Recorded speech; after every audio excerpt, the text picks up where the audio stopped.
Mes chers lycéens, voici une série de 7 conseils pour réussir votre année scolaire.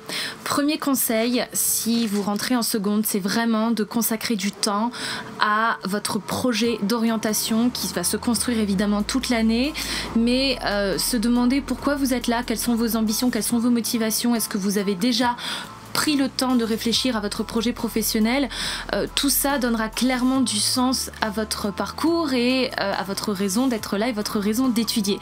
Donc vraiment mon premier conseil, c'est définir clairement vos objectifs, même si évidemment ça peut sembler compliqué parce que vous êtes extrêmement jeune et que voilà, on change d'avis aussi tout au long de sa vie, mais essayez de délimiter au moins les secteurs d'activité et les matières qui vous intéressent.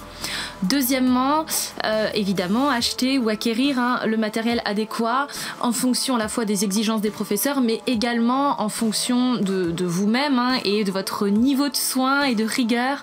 Est-ce que le cahier est plus approprié pour vous que le classeur? Voilà, moi je sais qu'en français, chaque année, depuis en fait 2 ou 3 ans, je demande à mes élèves plutôt un cahier parce que je sais que généralement les polycopiés partent et qu'ils sont jamais vraiment collés ou qu'il manque des séquences. Donc à mon sens, si vous avez des problèmes de rigueur et de soin, le cahier c'est peut-être plus approprié parce que ça vous oblige en fait à écrire et prendre vos cours de manière suivie, de manière linéaire et donc vous avez tout au même endroit finalement. Troisième conseil, anticiper. Ça veut dire être capable de se projeter, de s'organiser évidemment à l'aide d'un agenda beaucoup plus pratique que le cahier de texte pour ceux qui sont encore accros au cahier de texte et faire de ce qu'on appelle des to-do lists, des listes de choses à faire en fait tout simplement.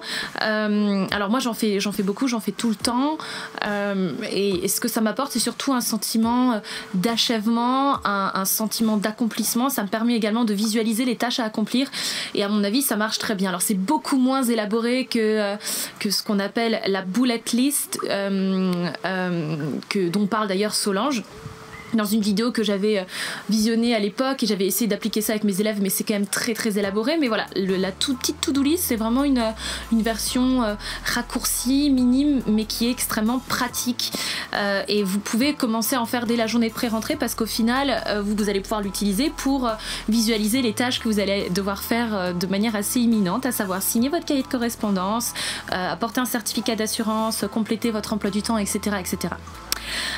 Anticiper, toujours donc dans cette perspective d'anticiper, c'est aussi au fur et à mesure de la réalisation de chapitres et de séquences dans l'année, faire des fiches. Ça me semble hyper important de vraiment ficher vos cours, d'autant plus que généralement le baccalauréat ne vient pas que sanctionner, pas au sens négatif du terme, mais la terminale, mais va vous évaluer aussi sur des acquis que vous allez pouvoir acquérir durant les 3 années de lycée. Donc n'hésitez pas à vraiment faire des fiches. Certains aiment bien les petits carrés Bristol pour faire des fiches, mais évidemment vous choisissez le support qui vous semble à vous le plus approprié. Quatrième conseil, suivre vos résultats.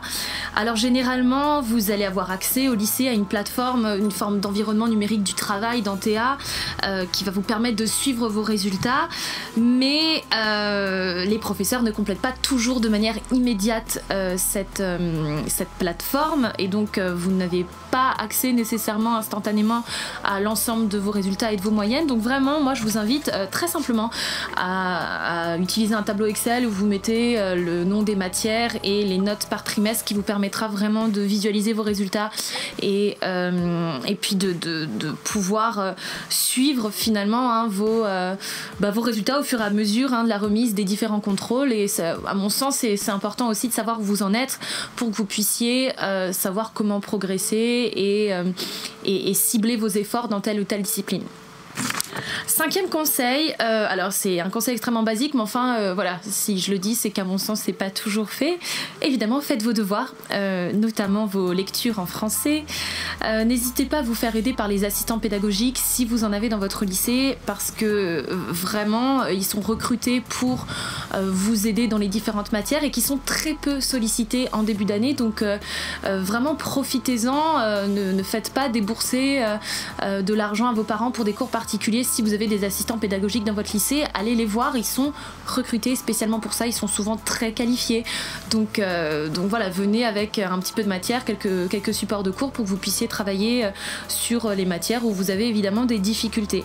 Faisant toujours partie de ce 5e conseil, donc faites vos devoirs et rentabilisez en ce sens votre temps d'études. Si vous avez pas mal d'heures de permanence, plutôt que de sortir, d'aller boire des cafés ou des trucs comme ça, voilà, mettez-vous en permanence et prenez ce temps aussi pour travailler, pour avancer, pour avoir moins de choses à faire le soir, parce que généralement au lycée, vous allez voir, le rythme de travail est quand même plus dense qu'au collège et ça vous demandera peut-être une petite période d'ajustement, donc ça peut être assez utile en fait de rentabiliser son temps scolaire et surtout les temps morts, les trous que vous avez dans l'emploi du temps. 6e conseil, qui pour moi est un conseil absolument universel quand on souhaite, quand on fait partie d'une nouvelle structure, c'est se sociabiliser. À mon avis, c'est important d'essayer de rencontrer de nouvelles personnes, de créer des groupes de travail, des groupes d'entraide, une forme de solidarité, non seulement évidemment pour le travail, parce que c'est toujours motivant de travailler à plusieurs, mais également pour votre bien-être global et votre envie d'aller à l'école tous les jours. Ça me semble absolument impératif. Évidemment, si vous retrouvez à un moment donné, si vous avez le sentiment d'être isolé ou d'être dans une forme de souffrance, parce que ça arrive en fait très très très souvent, n'hésitez pas à en parler. Vraiment, n'hésitez pas à en parler à votre professeur principal, à un camarade, à un délégué, à l'infirmière scolaire, parce qu'il y a toujours des solutions. Voilà, vraiment. Et dernier conseil, qui est plutôt un conseil ou des conseils de vie de manière générale, qui semble aussi extrêmement évident, mais enfin, bien dormir, bien manger. Pourquoi ? Parce que souvent le rythme est beaucoup plus soutenu, comme j'ai dit auparavant, et que ça demande, le lycée et le rythme du lycée demandent un petit moment d'ajustement. Cette année, j'ai parlé à des élèves qui en fait m'ont avoué qu'elles ne mangeaient pas à midi, qu'elles prenaient pas le temps de manger à midi. Et pour moi, ça me semble absolument essentiel, même si votre lycée se retrouve en fait dans un endroit où vous n'avez pas forcément des points de restauration autour. Ça me semble absolument primordial de recharger ses batteries à midi quand vous avez 7 ou 8 heures dans la journée. Je sais pas comment vous faites pour tenir sans manger quelque chose, donc anticipez, faites-vous un sandwich, etc. Et alors j'ai dit 7 conseils, mais en fait je vais en rajouter un. Dernier conseil, surtout ne vous dévalorisez pas.